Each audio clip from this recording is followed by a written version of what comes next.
À toutes et à tous, bienvenue à la 19e leçon d'anglais.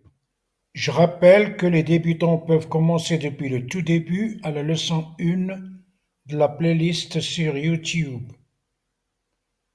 Les coordonnées sont Miloud Haddou-R8E.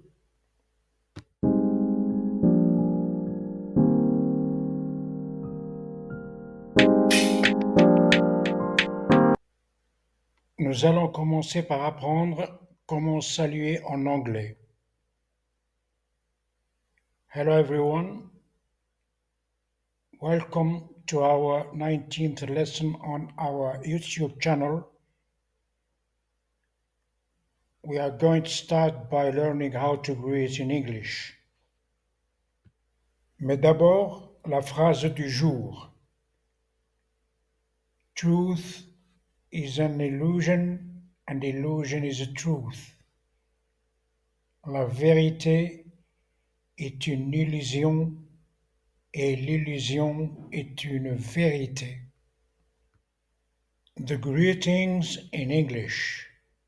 Les salutations en anglais. How to greet. Comment saluer. How est un adverbe interrogatif. Comment est son équivalent en français? Formule de salutation courante. Hello, hi, hey peuvent être traduits en français par salut. Hello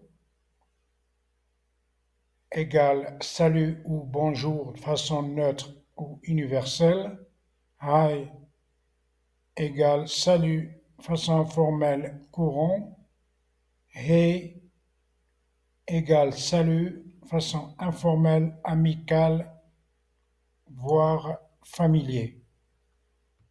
On peut se saluer de façon neutre par hello ou bien hello, how are you?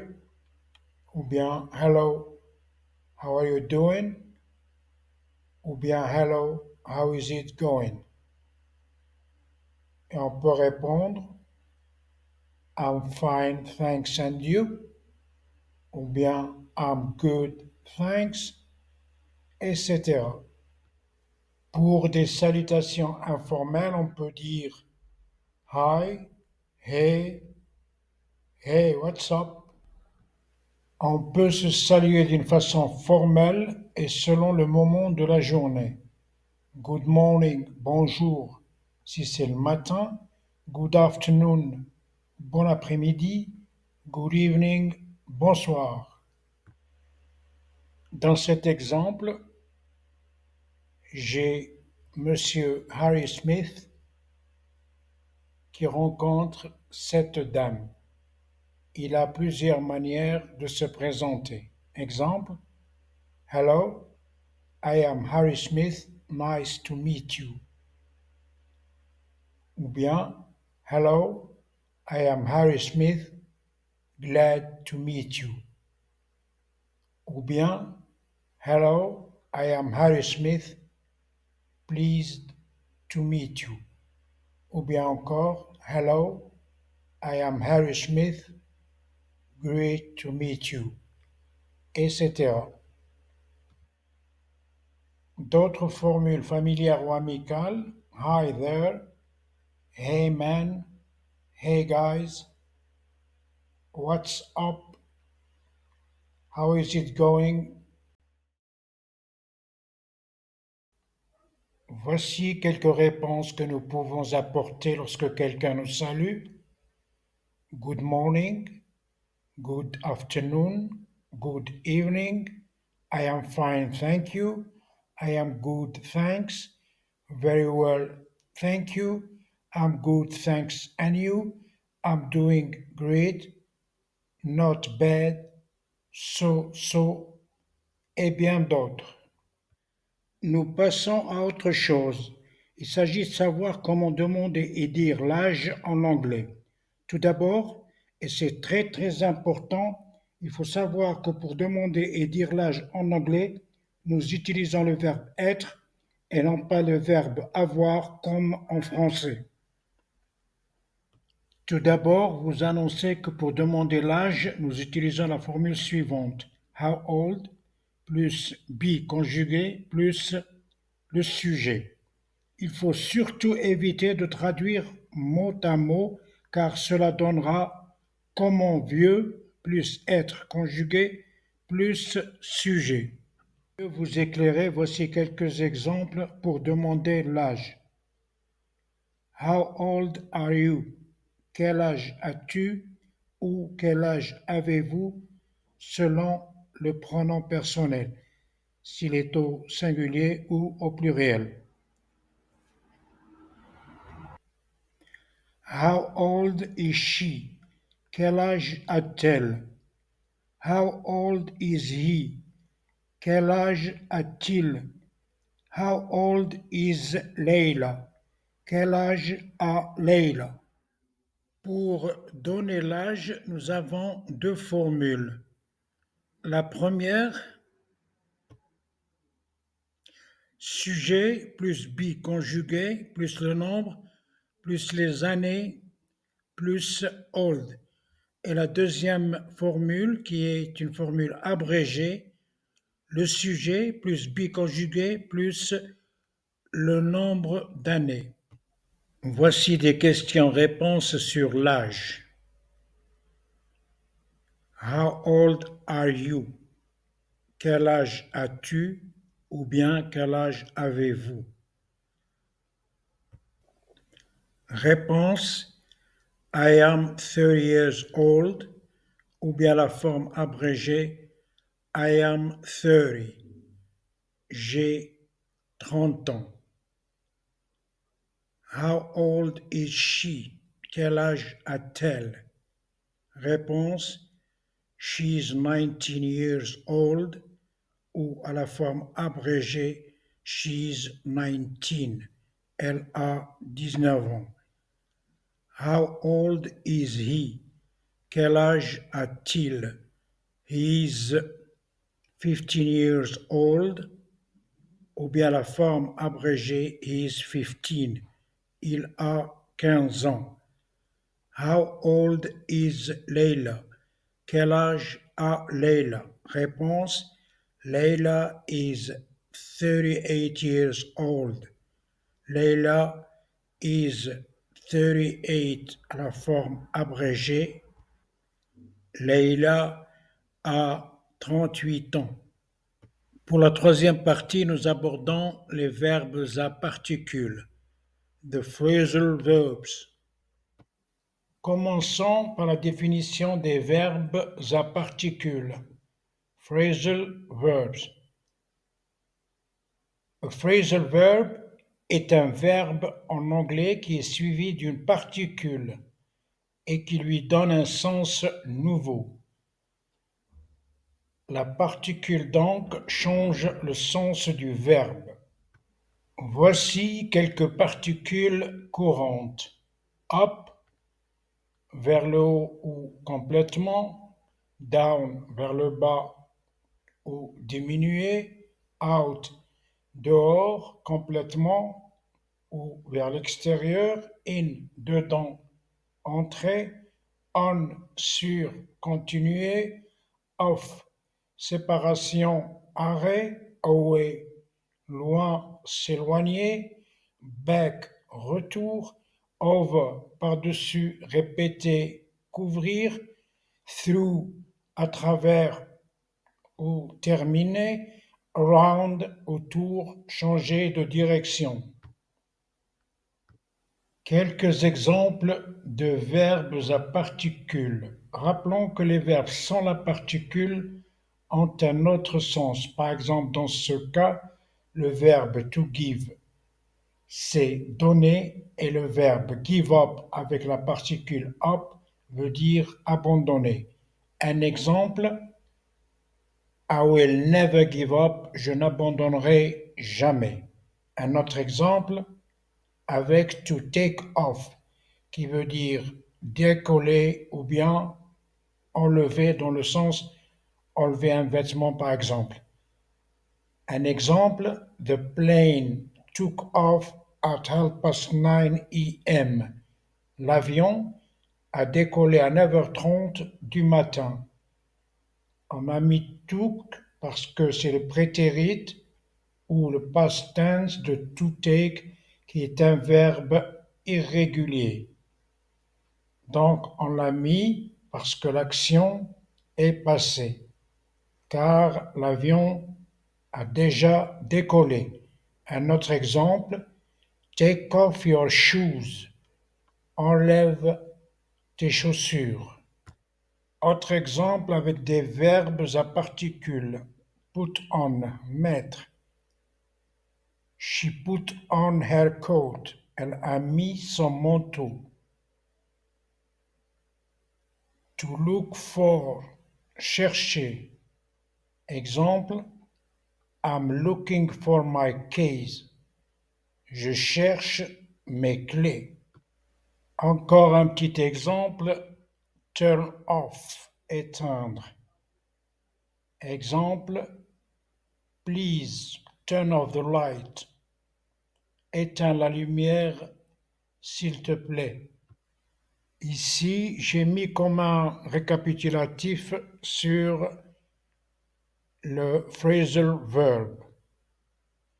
Donc, le phrasal verb est un verbe composé de 2 ou 3 mots, soit d'un verbe principal, exemple get, take, put, look, et une particule qui est soit une préposition, c'est-à-dire on, in, at, up, out, etc., soit un adverbe comme away, off, back. Puis, nous avons dit que la combinaison du verbe plus la particule change souvent le sens du verbe principal. Plus bas, je donne des exemples. Des verbes principaux sont la particule, par exemple to give, donner, to take, prendre, to put, mettre, et des verbes avec particule, to give up, abandonner, to take off, décoller, to put off, éteindre, to give out, distribuer, to take back, reprendre, to put away, ranger. J'ai écrit ce petit texte que nous allons lire et traduire ensemble, mais d'abord je vais le lire un peu lentement que vous puissiez saisir la prononciation. John is 22 years old and is still single. He lives and works in London, but is from Manchester, where he returns every weekend. John works as an assistant in a travel agency in the center of London. From Monday to Friday, he wakes up at 6 a.m. When his alarm rings, he gets out of bed and goes to the bathroom. First, he washes his face and brushes his teeth. Then, he takes a quick shower. After that, he gets dressed and goes to the kitchen to prepare his breakfast. He usually drinks a cup of coffee and eats some bread and butter or marmalade. Around 7 a.m., he leaves home and goes to work by bus. At lunchtime, John eats outside, usually in a fast food near his office. He doesn't return home until the end of his working day. Nous reprenons le petit texte que nous allons traduire phrase par phrase. Juste, je rappelle que la plupart des mots, nous les avons déjà vus aux précédentes leçons. 1. John is 22 years old and is still single. John a 22 ans et il est encore célibataire. 2. He lives and works in London, but is from Manchester, where he returns every weekend. Il vit et travaille à Londres, mais il est de Manchester, où il retourne chaque week-end. 3. John works as an assistant in a travel agency in the center of London. John travaille comme assistant dans une agence de voyage au centre de Londres. 4. From Monday to Friday, he wakes up at 6 a.m. Du lundi au vendredi, il se réveille à 6 heures du matin. 5. When his alarm rings, he gets out of bed and goes to the bathroom. Quand son réveil sonne, il se lève et va à la salle de bain. 6. First, he washes his face and brushes his teeth. D'abord, il se lave le visage et se brosse les dents. Je rappelle que teeth est le pluriel de tooth qui est la dent. C'est un mot particulier qui ne prend pas un S au pluriel. 7. Then he takes a quick shower. Ensuite, il prend une douche rapide. After that, he gets dressed and goes to the kitchen to prepare his breakfast. Après cela, il s'habille et va à la cuisine pour préparer son petit déjeuner. 9. He usually drinks a cup of coffee and eats some bread and butter or marmalade. Il boit généralement une tasse de café et mange du pain avec du beurre ou de la marmelade ou bien de la confiture. 10. Around 7 a.m., he leaves home and goes to work by bus. Vers 7 heures, il quitte la maison et va travailler en bus. 11. At lunchtime, John eats outside, usually in a fast food near his office. À l'heure du déjeuner, John mange dehors, généralement dans un fast-food près de son bureau. 12. He doesn't return home until the end of his working day. Il ne rentre pas chez lui qu'à la fin de sa journée de travail. Voilà, ladies and gentlemen, mes chers amis, nous arrivons à la fin. Je vous remercie et vous demande de vous abonner car c'est très très important pour l'algorithme. Aussi liker, activer la cloche et partager. Et merci encore. Je vous rappelle qu'il me faut mes 1000 abonnés avant la fin décembre 2025. Faites un geste, s'il vous plaît. Y hasta muy pronto. Alla prossima.